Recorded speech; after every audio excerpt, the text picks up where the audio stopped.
Bonjour à tous, bienvenue dans cette nouvelle édition du JT. Ce dimanche est une date très importante pour les chasseurs du Finistère avec l'ouverture de la saison 2012-2013, une ouverture sur fond de polémique. Pierre Ménez, président de la Fédération des chasseurs du Finistère, nous dit la raison de sa colère dans un instant. Tout de suite, l'actualité de ce mercredi 12 septembre 2012 dans le Finistère. Les sans-papiers continuent leur occupation des bâtiments publics à Brest. Après avoir été expulsés du centre départemental d'action sociale, ils ont investi les locaux de la sous-préfecture avant d'en être expulsés à la mi-journée ce mercredi. Pauline Ferco a recueilli le témoignage d'une réfugiée albanaise. Avec ou sans papier, des logements pour tous. Avec ou sans papier, des logements pour tous. Je suis ici depuis 20 jours, mais les autres dorment dans la rue depuis 2 à 3 mois.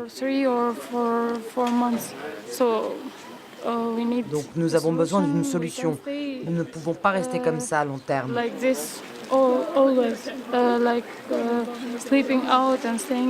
Dormir dehors, dans la rue, non. Aujourd'hui, nous sommes à la rue. Nous étions dans le CDAS depuis 3 jours, mais je pense que nous allons dormir dehors. Nous n'avons aucun endroit où aller. Nous attendons de la préfecture qu'elle trouve une solution, car on nous a dit qu'elle pouvait trouver une solution. Je pense que c'est son rôle de faire ça.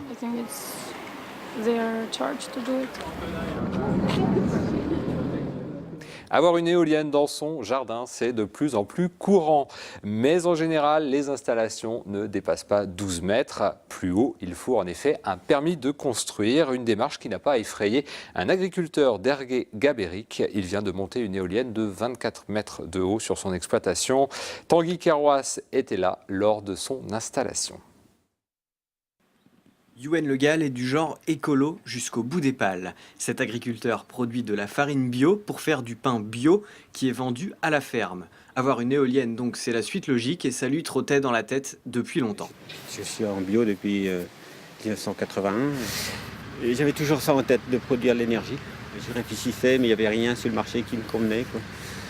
Et l'an passé, je suis allé au Space à Rennes et j'ai vu cette éolienne-là. Quasiment un an plus tard, c'est l'aboutissement. Cette tige de 24 mètres qui pousse dans son champ pour alimenter ses moulins, c'est tout à fait cohérent et c'est même un retour à la normale. Les moulins en Bretagne, avant, ils tournaient tous à l'eau ou au vent. Donc, et je crois qu'il faut revenir à une énergie locale, quoi. Coût de l'investissement, 55 000 €. Mais avant d'installer son drôle d'oiseau, Youen a dû faire une étude d'impact sur l'environnement et convaincre le maire de lui accorder un permis de construire. On est allé voir une autre éolienne du même type, mais à 12 mètres. Et ça lui a paru tout à fait concevable d'avoir ça dans une entreprise. Ce type d'éolienne est dit propre. Avec ses petites pales, pas d'interférence d'ondes et pas de bruit. Pour autant, attention, n'importe qui ne peut pas dresser une éolienne aussi haute dans son jardin. Ce genre de machine n'est pas adapté adapté pour une maison, c'est plutôt adapté pour des entreprises. Pour une maison, il faut partir sur des machines qui ont une puissance, on va dire, 2000 kWh. Celle de Youen tournera à 12 000 kWh et avec le complément photovoltaïque déjà programmé, il espère atteindre rapidement l'autosuffisance électrique. Côté énergétique alors, sa petite entreprise ne connaîtra pas la crise. Un mot de sport maintenant avec la présence de l'équipe de France de football féminine en préparation dans le Trégor toute la semaine. Les footballeuses doivent rencontrer les Irlandaises ce samedi à Guingamp pour les matchs qualificatifs de l'Eurofoot féminin. La Bretagne est bien représentée dans cette équipe, comme nous le rappellent Erwan Lousseau et David Cormier. Elles sont venues prendre un bol d'air marin. Les 18 footballeuses de l'équipe de France séjournent et s'entraînent actuellement à Perros-Guirec. Elles se préparent à recevoir samedi à Guingamp l'équipe d'Irlande en qualification à l'Euro 2013. Parmi elles, deux Bretonnes, Camille Abili et Eugénie Le Sommer, ravies de revenir au bercail. Ça me fait plaisir de jouer en Bretagne avec l'équipe de France. C'est vrai que porter une maillot bleu dans sa région, c'est toujours un plaisir. Et j'espère que les gens seront nombreux et Voilà, j'ai le souvenir l'année dernière où on avait joué avec Lyon et il y avait 12 000 personnes, donc c'était plutôt bien. Et j'espère qu'il y en aura encore plus là et qu'il y aura encore plus d'engouement. Et il est fort à parier que les supporters vont se bousculer au Portillon vu la cote qu'a le foot féminin aujourd'hui. Et de ce point de vue-là, la Bretagne n'est pas en reste. C'est vrai qu'il y a quelques années en arrière, on nous aurait dit ça, on n'aurait peut-être pas cru. C'est dû aussi aux performances forcément de l'équipe de France. C'est vrai qu'en ayant fait 4e à la Coupe du Monde et 4e aux Jeux, ça aide beaucoup. Et puis il y a certains clubs qui se développent, je pense notamment à l'OL où on a été double championne d'Europe. Ça a fait aussi beaucoup parler. Et puis je vois que Guingamp a investi aussi, qui maintenant s'imbrue avec Guingamp. Donc c'est super pour le foot féminin. Elles ont bien commencé le championnat et je suis vraiment très content pour cette équipe. En tout cas, si les Bleus gagnent face à l'Irlande samedi, elles seront qualifiées pour l'Euro avant même le match du 19 septembre prochain face à l'Écosse à Édimbourg. Ce dimanche, c'est la rentrée, pas la rentrée des élèves, ça c'est déjà fait, mais la rentrée des chasseurs du Finistère. Pierre Ménès, bonjour. Bonjour. Vous êtes le président de la Fédération départementale des chasseurs du Finistère.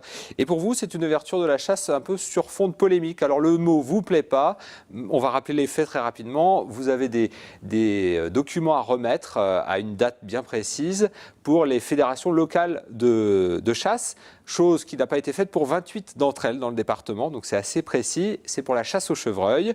Et du coup, il y a eu des passe-droits, selon vous. Donc qu'est-ce que vous demandez aujourd'hui au préfet ? D'abord, c'est vrai qu'il y a eu une décision au conseil départemental de la chasse et la faune sauvage qui respectait la loi.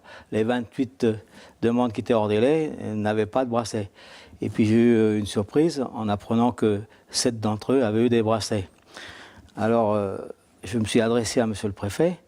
J'espère que, je lui ai envoyé un courrier d'ailleurs, et j'espère que le préfet qui représente l'État dans le département et le préfet ne peut que rétablir l'équité, parce qu'il y a quand même 20 sociétés qui se sentent spoliées et qui m'adressent tous les jours des coups de téléphone polémiques. Je pense qu'il va rectifier le tir et régler ce problème, qu'il n'y ait plus de polémique, que ça s'arrange. En tout cas, je fais confiance à monsieur le préfet. Bon, ça ne vous empêchera pas d'être dimanche à la chasse ? Non, certainement pas, non. Vous allez faire l'ouverture. Vous chassez depuis combien de temps ? 52 ans. Depuis 52 ans. Juste peut-être pour rappeler aussi les missions qu'ont les chasseurs, puisque vous parlez des rencontres avec le préfet. La pratique de la chasse est très encadrée, hein, ça commence donc ce 16 septembre. Ça va durer jusqu'à quand ? Jusqu'au 28 février.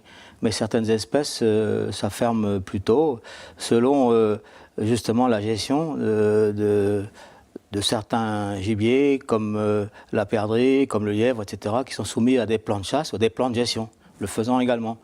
Donc le chasseur est devenu plus un chasseur gestionnaire qu'un chasseur-cueilleur, comme c'était le cas autrefois. Combien de chasseurs dans le Finistère ? 12 000 globalement. À partir de quand on peut être chasseur ? À partir de 16 ans, avec l'autorisation des parents, on peut être en chasse accompagnée. Et il faut un permis de chasse. Un permis de chasse, oui. Combien ça coûte de pouvoir chasser ? Parce qu'il y a un coût. Globalement, 120 € dans le département. La chasse se déroule de quelle manière, en fait, ce dimanche, ça va se passer comment ? En général, au départ, les chasseurs démarrent à 8h30 et jusqu'à 19h. Il y a un rituel autour de cette ouverture ? Oui, c'est souvent très convivial. D'ailleurs, les gens se rassemblent entre eux, puis ensuite chacun avec ses chiens, parce que la chasse, c'est le chien. Ce n'est pas moi qui le dis, ce sont des spécialistes. La chasse, c'est également le chien. Donc, ils vont chasser surtout le petit gibier. Le gros gibier viendra plus tard. Pierre Ménès, il ne faut pas le cacher, les chasseurs n'ont pas très bonne presse. Aujourd'hui, la chasse, c'est quand même assimilé souvent à une pratique d'une personne âgée, un homme, rural. Est-ce qu'il ne faut pas un peu aller contre ces préjugés ? Si, tout à fait, parce que la chasse, ce n'est pas que le fait de prélever la faune sauvage.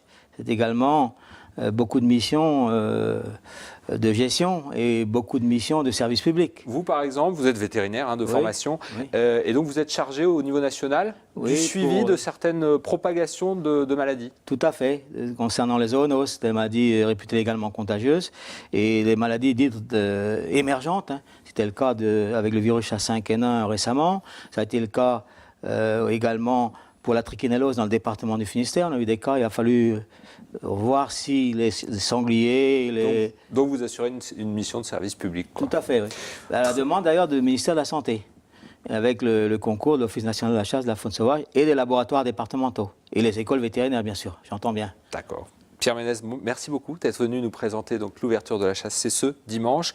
On vous souhaite une bonne ouverture. On adresse aussi un message puisque la famille de TBO s'est agrandie ces dernières heures. Félicitations à notre collègue Fabrice et à sa compagne Sandrine qui ont accueilli le petit Pablo en ce mercredi 12 septembre. Bravo Pablo.